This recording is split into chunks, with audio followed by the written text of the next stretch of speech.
Halo Sobat Koboi, ketemu lagi sama gue nih. Gimana kabar lo semua? Semoga sehat walafiat ya. Selama beberapa bulan terakhir, kita digemparkan dengan wabah novel coronavirus atau COVID-19 yang telah menyebar ke lebih dari 172 negara di seluruh dunia. Oleh karena itu, COVID-19 resmi ditetapkan sebagai pandemi oleh WHO pada 11 Maret 2019 lalu. Periode isolasi pun wajib diberlakukan di setiap negara yang terjangkit, terlebih dengan kasus kematian yang tinggi. Di saat komunitas medis tidak memiliki cukup pengetahuan untuk melawan virus ini, ditambah dengan kepanikan dalam skala besar di seluruh dunia, beberapa teori konspirasi mulai muncul ke permukaan dan semakin memperkeruh keadaan. Selain COVID-19, nyatanya ada banyak penyakit dan virus lainnya yang memiliki teori konspirasi tidak asing dengan wabah penyakit menular dan juga mematikan. Berikut 5 teori konspirasi di balik wabah penyakit yang mematikan selain COVID-19. Let's check this out.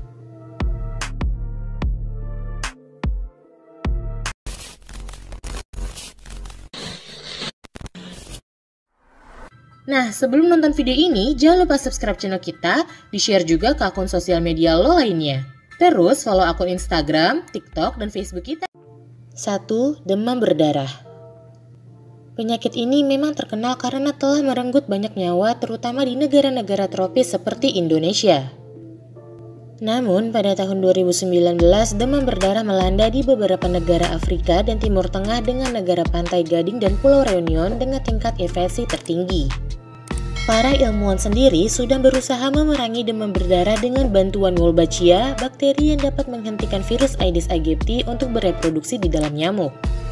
Dengan menginfeksi nyamuk dengan Wolbachia, para ilmuwan berharap untuk menekan penyebaran penyakit ini di masa mendatang. Terlepas dari upaya besar untuk menghentikan wabah ini, teori konspirasi tentang Wolbachia muncul. Melansir dari laman Fortune, teori utamanya adalah bahwa alih-alih memerangi wabah demam berdarah, Wolbachia justru menciptakan lebih banyak masalah dengan meningkatkan kemungkinan infeksi virus pada manusia. Teori aneh lainnya menuduh Bill Gates menyebutkan kalau ia telah memanfaatkan Wolbachia untuk mengurangi jumlah populasi bumi. Serem banget ya.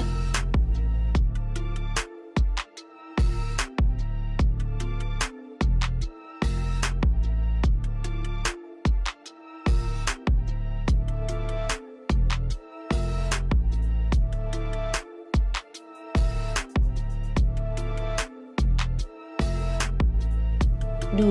H1N1. Diperkirakan kalau pandemi virus H1N1 atau flu babi pada tahun 2009 telah menewaskan lebih dari 500.000 orang di seluruh dunia. Sementara pandemi ini dinyatakan berakhir pada 10 Agustus 2010, H1N1 tetap muncul setiap tahun sebagai virus flu musiman.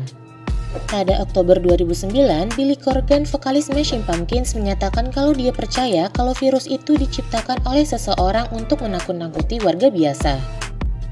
Billy mencurigai pernyataan Presiden Barack Obama tentang keadaan darurat nasional, yang menganggap kalau hal itu tidak perlu dan bukan cerminan sebenarnya dari situasi saat itu. Billy juga mengatakan kalau dia akan melewati segala bentuk imunisasi H1N1 karena dia tidak mempercayai siapapun yang membuat vaksinnya. Teori konspirasi lain mengatakan kalau WHO berkonspirasi dengan perusahaan obat untuk menciptakan tipuan flu babi untuk memicu kepanikan di seluruh dunia.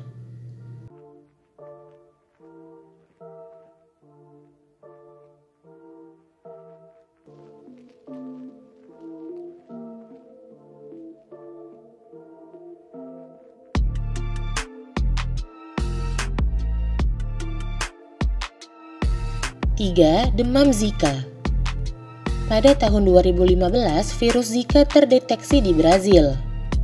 Demam Zika yang disebabkan oleh virus ini segera menyebar ke Amerika Selatan dan Utara serta Asia Tenggara dan pulau-pulau di Pasifik.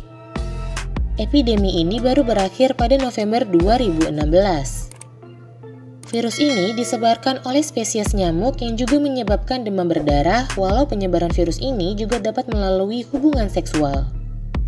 Hal ini pun melahirkan kekhawatiran, di mana beberapa orang percaya kalau virus Zika akan menyebabkan cacat lahir yang parah pada bayi. Teori konspirasi tentang wabah ini beragam, mulai dari disebabkan oleh vaksin, weed killers, dan sekali lagi, Bill Gates.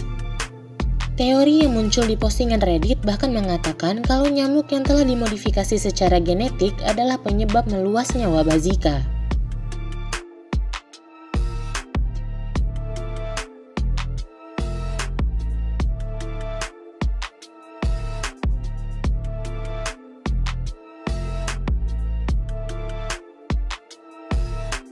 Empat, Ebola. Kasus Ebola yang terparah dalam sejarah mungkin terjadi antara tahun 2013 dan 2016. Dengan ribuan kematian di wilayah Liberia, Sierra Leone, dan Guinea.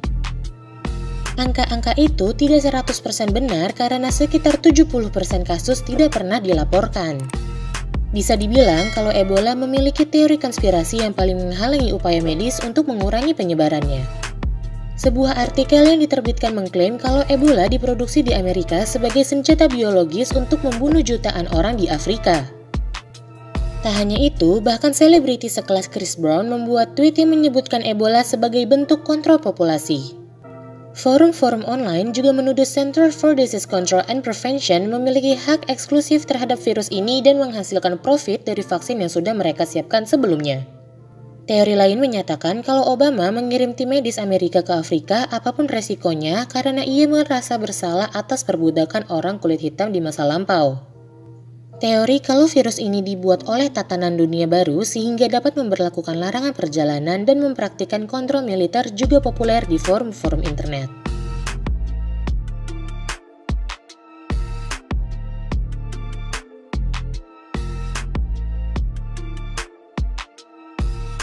Lima, HIV atau AIDS. HIV atau AIDS mungkin menjadi salah satu epidemi yang paling menakutkan dalam sejarah. Pada puncak penyebarannya, para dokter tidak tahu apa yang sedang mereka hadapi, bagaimana penyakit ini menyebar, atau bagaimana cara mengobatinya. Teori konspirasi pun tersebar luas meskipun ada upaya besar untuk mendidik masyarakat dengan fakta-fakta ilmiah tentang penyakit ini. Melansir dari laman resmi HIV atau hiv.gov, sebuah survei door-to-door yang dilakukan di California pada tahun 1999, menunjukkan bahwa sekitar 27 responden percaya bahwa HIV atau AIDS diproduksi oleh pemerintah federal Amerika sebagai senjata untuk melawan orang kulit hitam. Selain di Amerika, masyarakat di belahan dunia lain juga percaya dengan teori-teori konspirasi semacam ini. Pada tahun 2004, 55% masyarakat Amerika Latin sangat yakin kalau pemerintah Amerika sudah memiliki vaksin HIV namun tidak mau mereka sebarkan.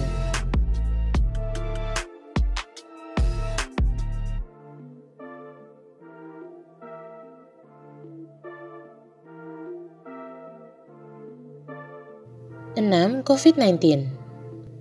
Bermula dari kasus di Wuhan pada tahun 2019, COVID-19 menyebar dengan cepat ke seluruh dunia layaknya kebakaran api.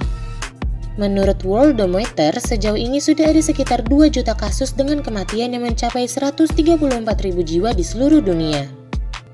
Teori konspirasi tentang wabah ini pun bermunculan di seluruh internet sampai Google, Twitter, dan Facebook mengambil langkah-langkah tertentu untuk mencegah penyebaran hoax di seluruh platform mereka. Sementara beberapa ilmuwan percaya kalau kelelawar mungkin disalahkan atas penyebaran virus corona ini. Nyatanya, para korban penyakit ini tidak terinfeksi setelah memakan sup kelelawar seperti yang disebutkan oleh beberapa ahli teori konspirasi. Informasi yang keliru ini tampaknya menyebar lewat cuplikan video seorang wanita Tiongkok yang memakan sup dengan kelelawar di dalamnya yang beredar lewat Twitter. Walau menjijikan, nyatanya rekaman tersebut berasal dari seorang blogger wisata yang makan di sebuah restoran di Palau pada tahun 2016.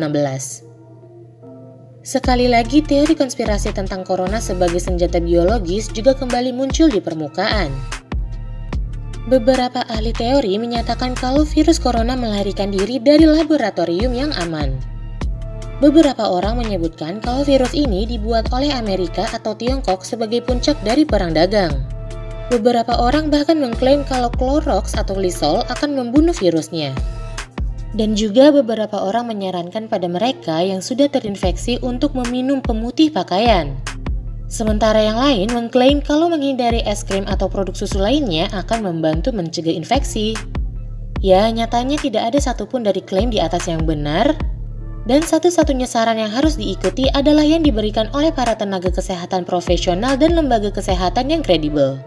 Jika kalian belum puas, seorang anti vaksin anonim juga menyebarkan desas-desus kalau Bill Gates lah yang telah menciptakan virus corona.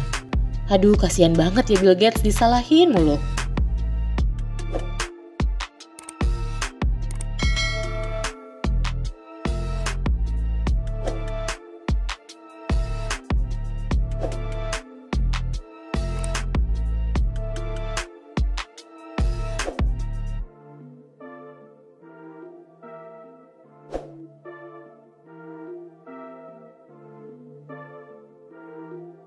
Nyatanya, tidak ada satupun dari klaim di atas yang benar, dan satu-satunya saran yang harus diikuti adalah yang diberikan oleh para tenaga kesehatan profesional dan lembaga kesehatan yang kredibel ya.